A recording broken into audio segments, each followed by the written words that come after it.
अधिकारी जाकर के राष्ट्र में मिलते हैं और उन अधिकारियों को इन अधिकारियों ने सेवानिवृत्त ले ली है, लेकिन जिनके भी तो भविष्य शुरू हुए, लंबे दिन की यात्रा करनी है। कानून अगर हाथ में दीजिएगा तो कानून के हाथ बंधे होते हैं। नमस्कार, आप लाइव सिटीज देख रहे हैं। आपके साथ मैं हूं वसीम खान। 2024 लोकसभा चुनाव, बिहार की सियासत गर्म, और उसी बीच शक्ति सिंह यादव और मनोज झा ने बड़ा आरोप लगाया है। शक्ति सिंह यादव का मानना है कि पीएम मोदी डायरेक्ट फ़ोन कर रहे हैं बिहार के तमाम अधिकारियों को, राजभवन दौड़ भाग हो रहा है। कुछ अधिकारी ऐसे हैं जो रिटायर हो चुके हैं, मगर फिर भी कहीं ना कहीं लगातार राजभवन जा रहे हैं और मैसेज पहुंचाने का काम कर रहे हैं।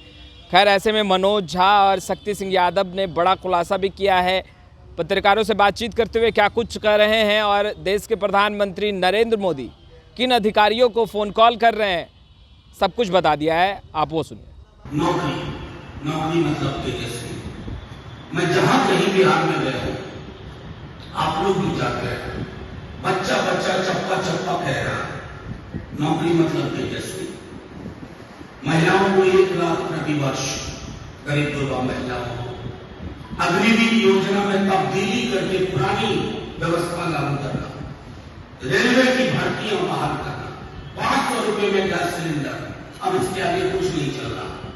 प्रधानमंत्री जी भैंस मंगलसूत्र से होते हुए अब यहां तक पहुंच गए हैं कि तुम्हारी टोटी ले जाएगा, बिजली काट देगा। दुनिया में किसी भी देश के चुनाव में आप वहां के बड़े नेताओं को कभी ये कहते हुए नहीं सुनेंगे कि टोटी काट लेगा, टोटी ले जाएगा, लोटा ले जाएगा, मंगलसूत्र छीन लेगा, भैंस को ले जाएगा। ऐसा लोग कब कहते हैं? जब हताशा आपके मानसिक संतुलन पे हावी हो। अब परसों कल कह रहे थे माननीय प्रधानमंत्री जी कि परमात्मा ने उनको किसी विशेष कार्य से भेजा है, मतलब दूध बना करके। यकीन दिलाता हूं, आप और हम में से कोई अगर ये बात अपने घर में बोलेगा तो घर वाले हमें डॉक्टर के पास ले जाएंगे, घर वाले हमें डॉक्टर के पास ले जाएंगे कि इसका दिमाग ठीक काम नहीं कर रहा, कि कह रहा है भगवान से हमारा सीधे कार्य होगा। लगभग बात यह है कि हताशा में, परेशानी में जो आईडी की रिपोर्ट आ रही है, प्रधानमंत्री जी और उनकी टीम बेहद परेशान है।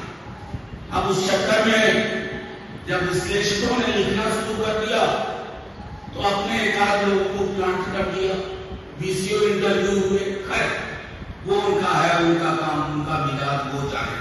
गृह मंत्री जी बात करने लगे हैं, हर तरह की चीज, मतदान से लेकर मतगणना,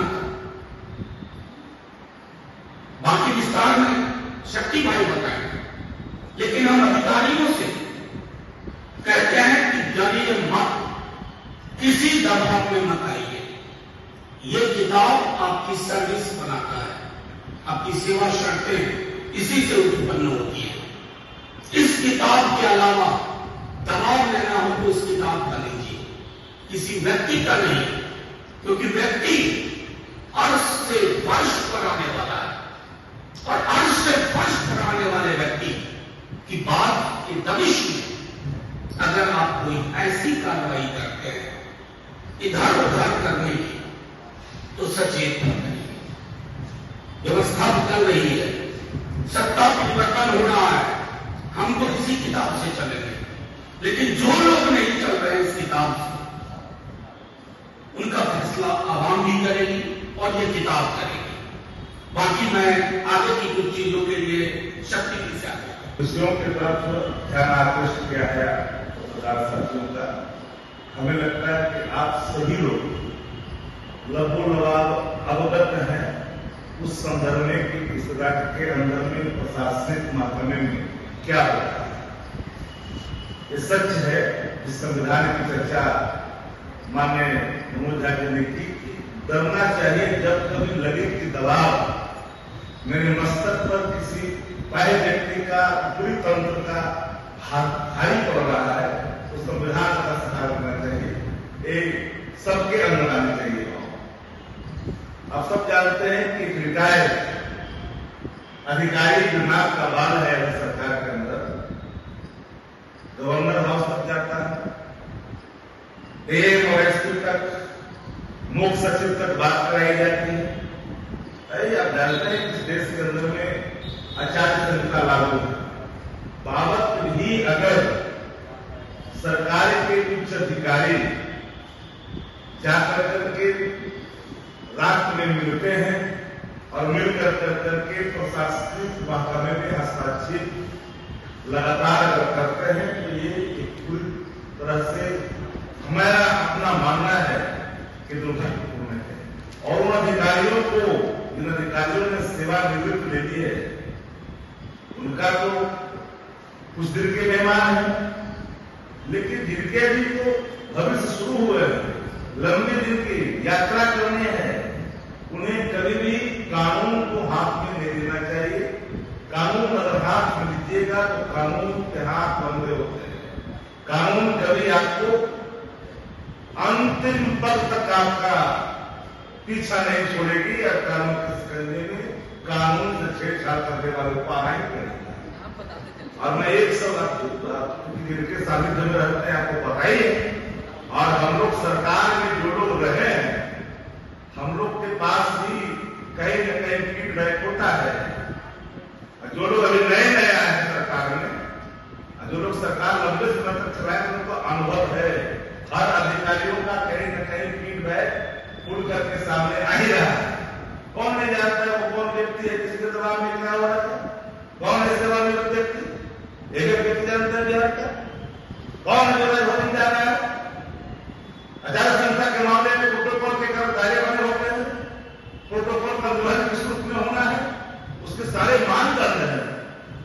अगर कोई नियमों को तोड़ेगा, हम या कोई कानून से छेड़छाड़ करेगा, तो कानून कभी उसको छोड़ नहीं सकता है। अब कानून का सामना करना ही पड़ेगा। सेवानिवृत्ति के बाद अगर कोई समझते हैं कि हम किसी के सानिध्य में जाकर के हम हस्तक्षेप करेंगे, मैं तो पूरी तरह से स्वतंत्र निष्पक्ष बिना हस्तक्षेप के हम हर चुनाव के पक्षकार रहे हैं। किसी प्रकार का बाह्य दबाव चुनाव के अंदर, चाहे मतगणना हो या मतगणना के पहले चुनाव प्रक्रिया हो, इस सब चीजों में बिल्कुल निष्पक्षता का लगातार हमारा रहा है कि निष्पक्ष और हमारे नेता इसी भाव से काम करते हैं, जो संजीदगी का, सादगी का, कदापि को भूल जाते हैं कि अगर हम कोई अपराध कर करके छूट जाएंगे तो ऐसा नहीं है कि फिर कानून का उनके साथ कानून काम नहीं करेगा, करेगा। करना सबको है।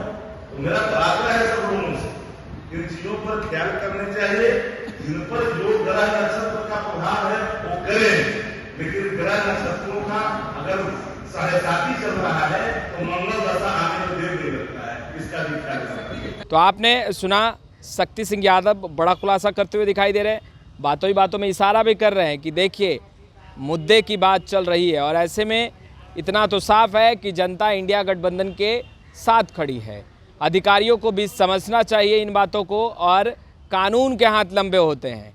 आज जिन लोगों के प्रेशर और दबाव में अधिकारी दौड़ भाग लगा रहे हैं, कानून को हाथ में लेने की कोशिश कर रहे हैं, उन्हें कानून बिल्कुल नहीं छोड़ेगा और ना ही बख्शेगा। खैर, इस वीडियो में इतना ही। अब तक आपने हमारे चैनल को सब्सक्राइब नहीं किया, तुरंत सब्सक्राइब कर ले। आपका बहुत बहुत शुक्रिया।